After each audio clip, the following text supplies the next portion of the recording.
नमस्कार दोस्तों, welcome to UP regular classes. मैं पार्थ सचान आप सभी का स्वागत करता हूं। तो आज के इस वीडियो पे हम लोग बात करने वाले हैं एशिया महाद्वीप की। एशिया महाद्वीप जो हम लोगों का अंतिम महाद्वीप बचा हुआ है वर्ल्ड जियोग्राफी के सेशन में। इसके पहले हम लोगों ने अंटार्कटिका कंप्लीट कर लिया है, अफ्रीका कंप्लीट कर लिया है, ऑस्ट्रेलिया, उत्तरी अमेरिका, दक्षिणी अमेरिका, यूरोप, ये सारे महाद्वीप अच्छे से विथ मैपिंग कवर कर दिए हैं। अगर आप लोगों ने ना देखे हो ज़रूर जाके देख लेना। ये लास्ट टॉपिक है एशिया महाद्वीप। इसके बाद महाद्वीप आपका अच्छे से कंप्लीट हो गया है। यहाँ से जितने भी मैपिंग से क्वेश्चन आते हैं, क्वेश्चन आपका बाहर नहीं जाने वाला है अगर आपने इतना कंप्लीट कर लिया तो। ठीक है, तो चलिए शुरुआत करते हैं आज के सेशन की। आज का सेशन है एशिया महाद्वीप, जो कि आप लोग मैप में देख रहे हो। एशिया महाद्वीप आपका ये रहा, ये है आपका एशिया महाद्वीप। ये पूरा क्या है? एशिया, जो कि विश्व का सबसे बड़ा महाद्वीप है, जनसंख्या में भी और क्षेत्रफल में भी। ठीक है, तो इसी के बारे में शुरुआत करेंगे। तो शुरुआत करने से पहले कुछ एशिया महाद्वीप की बातें हम लोग लिखना चाहेंगे, उसके बाद मैप लेंगे। ठीक है, तो एशिया महाद्वीप के बारे में कुछ पॉइंट है, उसके बारे में आप लोग जरूर जानिए। पहला पॉइंट हम लोग देखेंगे कि एशिया महाद्वीप में कई सारे धर्म पनपे हैं, कई सारे धर्मों की उत्पत्ति हुई है। ठीक है, कहाँ पे? एशिया महाद्वीप में हुई है, अलग अलग जगहों पर हुई है। इसी वजह से अब एशिया महाद्वीप में कई सारे धर्म हैं, तो उन सभी धर्मों की अलग अलग सभ्यताएं हैं, मान्यताएं हैं। इसी वजह से एशिया महाद्वीप को सभ्यताओं का पालना भी कहा जाता है। आपसे पूछा जाएगा निम्न में से सभ्यताओं का पालना किसे कहा जाता है, तो एशिया महाद्वीप को कहा जाता है। ठीक है, फिर दूसरा पॉइंट लिखें कि क्षेत्रफल और जनसंख्या में एशिया महाद्वीप क्या है? प्रथम है। ठीक है, तीसरा पॉइंट लिखें तो आप लिख सकते हो कि एशिया महाद्वीप जो है, एशिया महाद्वीप सभी धर्मों की क्या लिख सकते हैं? जन्मस्थली है ना। सभी धर्मों की जन्मस्थली क्या है? एशिया महाद्वीप है। कौन सा महाद्वीप? एशिया महाद्वीप। ठीक है, उसके बाद अगर बात करें कि एशिया किस भाषा का शब्द है, तो एशिया याद रखना है कि हिब्रू भाषा। ये भी क्वेश्चन आ चुका है कि किस भाषा का शब्द है एशिया, तो एशिया जो है हिब्रू भाषा का शब्द है। क्लियर? उसके बाद अगर हम लोग एशिया महाद्वीप के बारे में देखें तो हमें क्या पढ़ना है? प्रमुख हम लोग पर्वतों की बात कर लेंगे, प्रमुख पठारों की बात कर लेंगे, उसके बाद प्रमुख जो मरुस्थल है ना, मरुस्थलों की बात कर लेंगे, उसके बाद प्रमुख झीलों की बात कर लेंगे। तो इसके बारे में जो मोटी मोटी चीज़ें हैं उसके बारे में कवर करेंगे। हालांकि झीलों का टॉपिक या हम लोग बात करें नदियों का टॉपिक, विश्व की नदियाँ, इनका अलग से वीडियो आएगा डिटेल्ड में। ठीक है, तो परेशान नहीं होना है, इसमें केवल आपको मैपिंग बेस आपको चीज़ें बताई जाएंगी। तो चलिए मैप ले लेते हैं, उसमें चीज़ें कवर होंगी। तो ये देखिए, ये थोड़ा सा मैप मैंने जूम किया है एशिया महाद्वीप। क्लियर है? अब देखिए कौन कौन से पर्वत यहाँ पे हमें पढ़ने हैं और ज़्यादा टेंशन नहीं लेनी है। बहुत ही कम पर्वत है यहाँ पे जो कि पढ़ने लायक है। ठीक है, ये देखो आप लोग देख रहे हो, ये है आपका तुर्कीये। ठीक है, ये पूरा क्या है? ये तुर्कीये है। तुर्कीये में आपका पर्वत कौन कौन से हैं तो अच्छे से देखना है। तुर्की में आपका एक पर्वत पड़ता है, मैं यहीं पर लिख रहा हूँ, पोंटीक, पोंटीक पर्वत। ठीक, और एक पर्वत पड़ता है टॉरस पर्वत, टॉरस पर्वत। ठीक है, कहाँ पे है? तुर्की में है। उसके बाद आप लोग ईरान देख रहे हो, ये है ईरान। जो प्रमुख पर्वत पूछे जाते हैं उन्हीं के बारे में बता रहा हूँ। ठीक है, ईरान में क्या है? ईरान में आपका एक पर्वत पड़ता है एलबुर्ज, एलबुर्ज पर्वत, और एक पर्वत पड़ता है जैग्रोस। बहुत पूछा गया है जैग्रोस पर्वत कहाँ पे पड़ता है, तो ईरान में पड़ता है। क्लियर है? जैग्रोस और एलबुर्ज ईरान में है।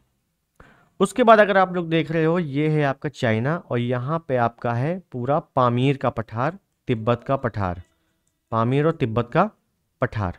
ठीक है, यहाँ से एक पर्वत निकल जाता है, यहाँ पे इसके बाएं साइड, इसको कहा जाता है हिंदुकुश पर्वत, हिंदुकुश पर्वत। ठीक है, उसके बाद इसके दाहिने साइड एक पर्वत निकल जाता है जो कि चाइना में ही है, इसको कहा जाता है टियानसेन पर्वत। याद रखना है, टियानसेन पर्वत। ठीक है, उसके बाद एक नीचे साइड पर्वत है, उसको क्या कहते हैं? कुनलुन पर्वत, कुनलुन, कुनलुन पर्वत। ठीक है, टियानसेन पर्वत, कुनलुन पर्वत और हिंदुकुश पर्वत, ये सब पामीर के पठार या तिब्बत के पठार से ही निकले हैं। ठीक है, भारत के ऊपर थोड़ा बात कर लूँ अगर चाइना साइड, तो यहाँ पे क्या है? आपका हिमालय पर्वत है। हिमालय का अलग से आपको वीडियो मिलेगा बिल्कुल डिटेल्ड में। हिमालय के इधर चले जाएंगे तो आपका सुलेमान पर्वत है एक, कौन सा पर्वत है पाकिस्तान क्षेत्र में? सुलेमान, नाम से ही पता चल रहा है सुलेमान पर्वत है। उसके बाद एक पाकिस्तान में एक और पर्वत है जिसका नाम है कीर्थर, कीर्थर पर्वत पाकिस्तान में ही है, ठीक है। उसके बाद ये जो पर्वत है हिमालय का एक पर्वत आ गया है जो कि म्यांमार और भारत के मध्य सीमा बनाता है, इसका नाम है अराकान, अराकान योमा पर्वत। नाम मैं बोल रहा हूँ, सुन के आपको लिख लेना है क्योंकि मैपिंग में आपको हो सकता है समझ में ना आए। मैं फिर बता रहा हूँ, हिमालय पर्वत, हिमालय से एक निकला है सुलेमान पर्वत पाकिस्तान में, और सुलेमान पर्वत के नीचे है कीर्थर पर्वत, वो भी पाकिस्तान में। हिमालय के दाहिने साइड निकला है एक पर्वत जो कि भारत और म्यांमार के मध्य सीमा बना रहा है, उसका नाम है अराकान योमा पर्वत या अराकान योमा श्रेणी। क्लियर है? ये आपका टॉरस पर्वत है, ठीक है। टॉरस पर्वत से एक दो नदियां निकल रही हैं, दो नदियां निकल रही हैं जिसका नाम है, नदियों का नाम है दजला और फरात नदियां, दजला और फरात नदियां, और ये दोनों नदियां फारस की खाड़ी में गिर जाती हैं, ठीक है। आपसे पूछा जाएगा मेसोपोटामिया की सभ्यता किस नदी के तट पर है, तो दजला फरात, या इसी को यूक्रेटिस और टिग्रिस नदी भी कहा जाता है। क्लियर है? तो ये कुछ प्रमुख पर्वत हो गए हमारे।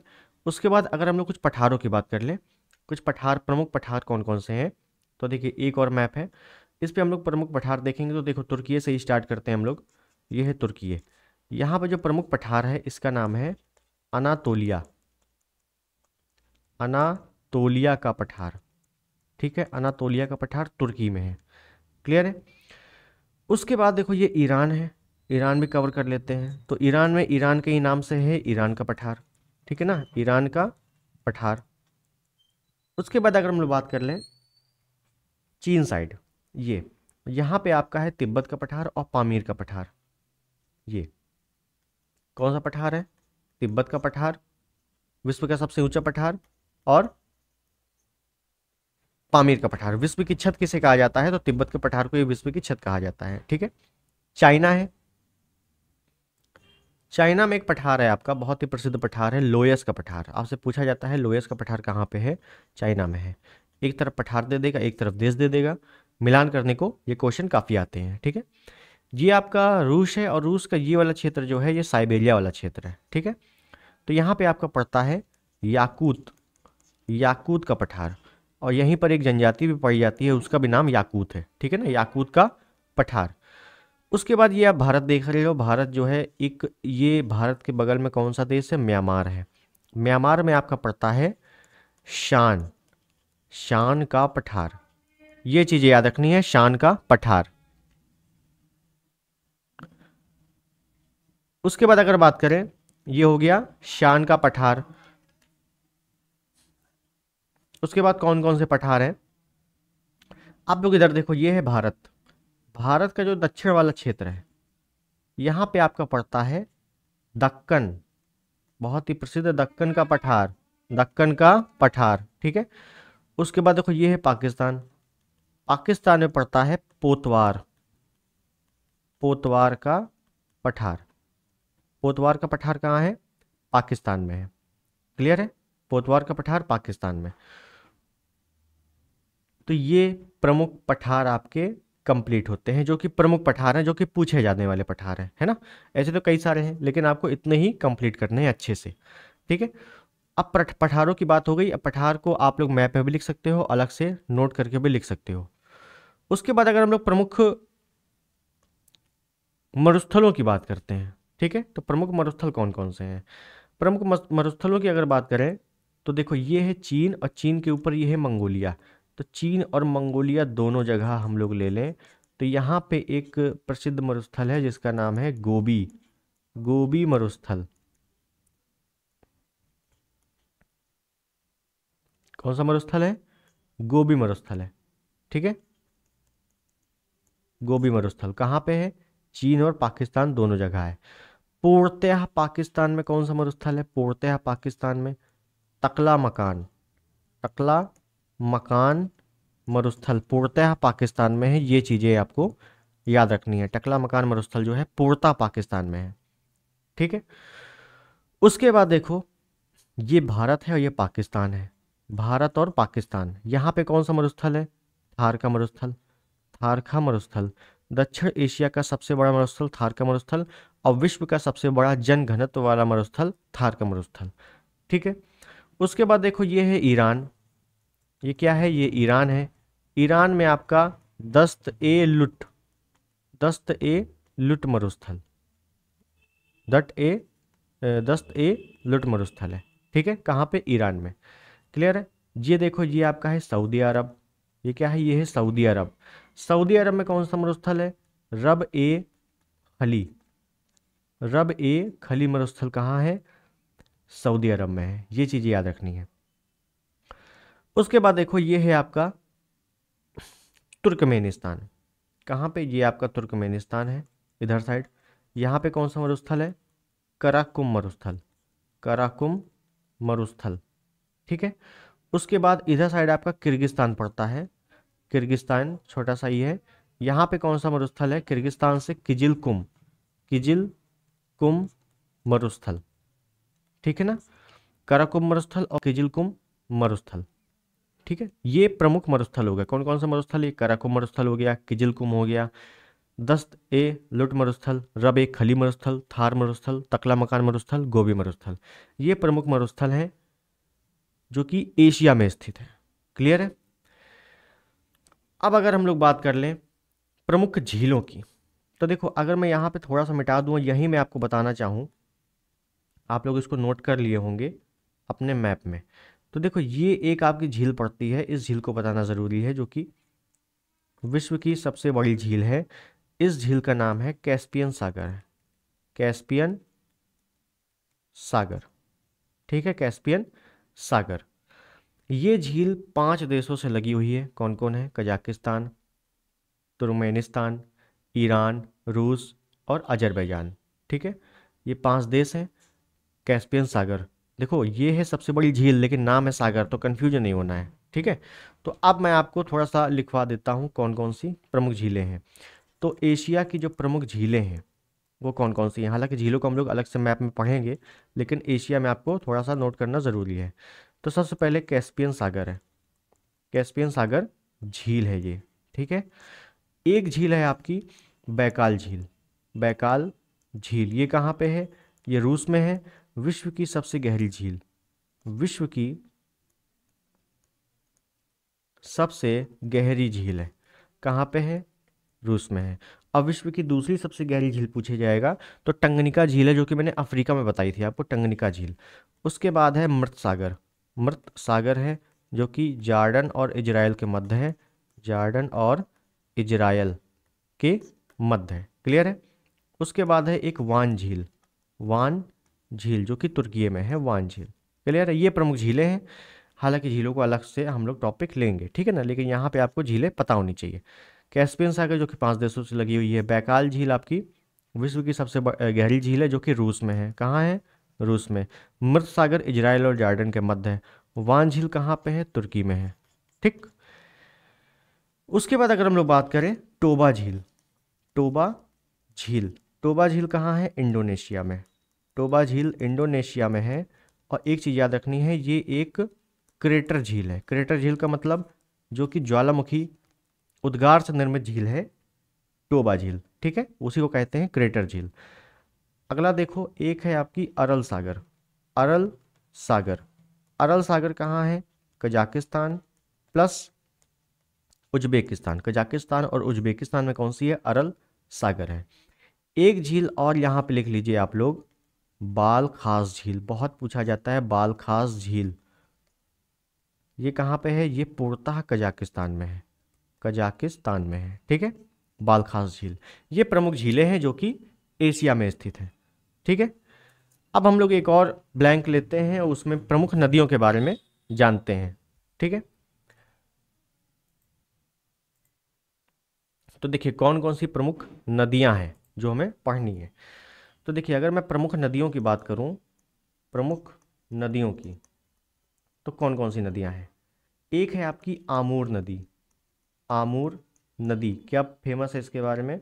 तो ये रूस और चीन के मध्य, रूस और चीन के मध्य सीमा बनाती है। बहुत अच्छे से याद रख लेना है, रूस और चीन के मध्य सीमा बनाती है। कौन सी नदी? आमूर नदी है। ठीक है। उसके बाद ध्यान दीजिए यांग टीसी क्यांग, यांग टीसी क्यांग नदी। ठीक है, यांग टीसी क्यांग नदी ये कहाँ है? ये है एशिया की, बहुत अच्छे से याद रखना है, एशिया की सबसे लंबी नदी।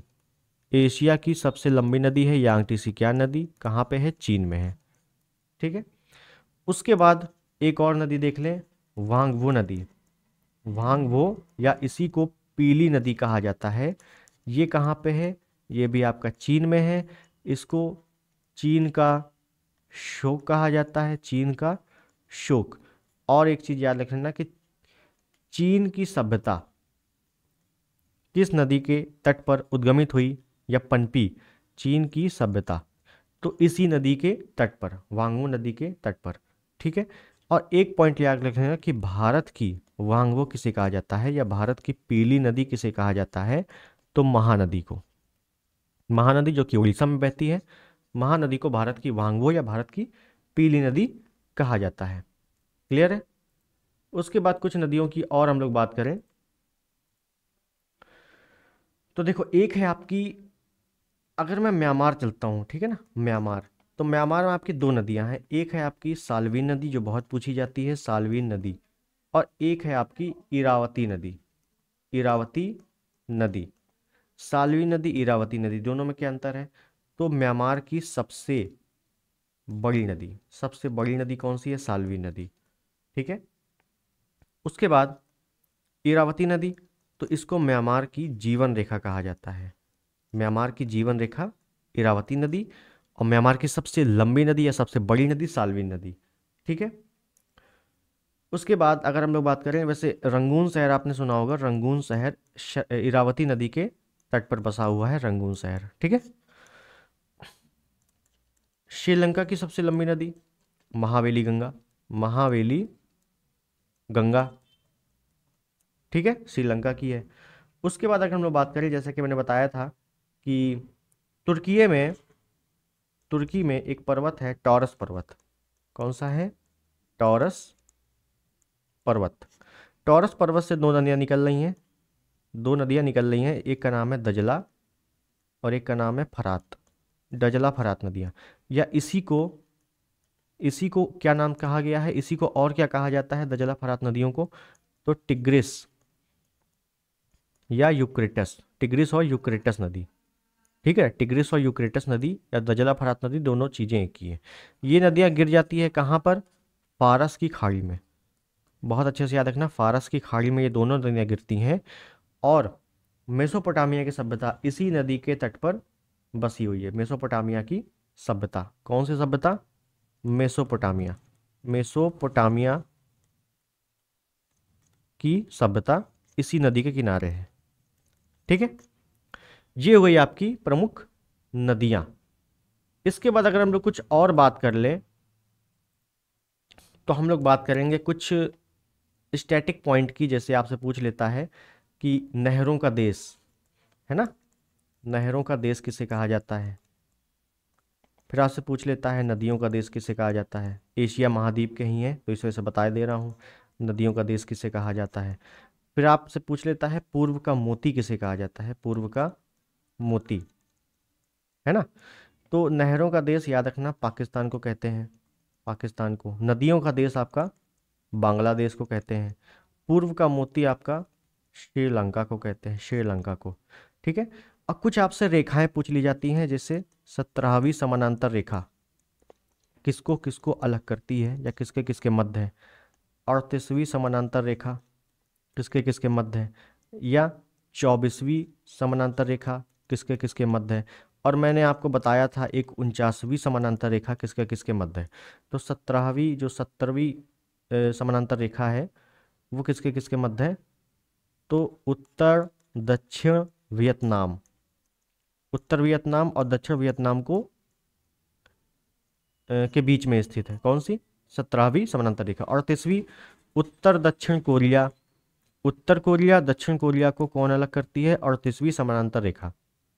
24वीं भारत और पाकिस्तान के मध्य है। ठीक है ना, सरक्रीक वाला क्षेत्र जो है राजस्थान वाला, भारत और पाकिस्तान के मध्य 24वीं समानांतर रेखा है। 49वीं मैंने बताया था आपको यूएसए और कनाडा के मध्य है, यूएसए और कनाडा के मध्य। जब मैंने उत्तरी अमेरिका बताया था तो ये अच्छे से बताया था। क्लियर है? तो ये आपका एशिया महाद्वीप के बारे में कुछ पॉइंट थे आपके प्रमुख जो आपके महाद्वीप से संबंधित थे, जो आपके कंप्लीट होते हैं। ठीक है, अब मैंने जैसे बताया कि जो झीलें हैं, जो नदियां हैं, इनके बारे में अलग अलग डिटेल्ड वीडियो अब आएगा। ठीक है, अब आपको मैं समझ सकता हूँ कि मैपिंग आपका वर्ल्ड जियोग्राफी में कंप्लीट हो गया होगा, लोकेशन आपको कई चीज़ों की पता हो गई होंगी। अब आपको प्रमुख प्रमुख चीज़ों की डिटेलिंग बतानी है। ठीक है, तो चलिए अगले वीडियो से स्टार्ट करेंगे हम लोग डिटेलिंग। आई होप आपको वीडियो अच्छा लगा होगा। चैनल पर नए हैं, सब्सक्राइब जरूर कर दीजिएगा, इस वीडियो को लाइक भी कर दीजिएगा। मिलते हैं अगले वीडियो में, तब तक के लिए धन्यवाद। जय हिंद, वंदे मातरम।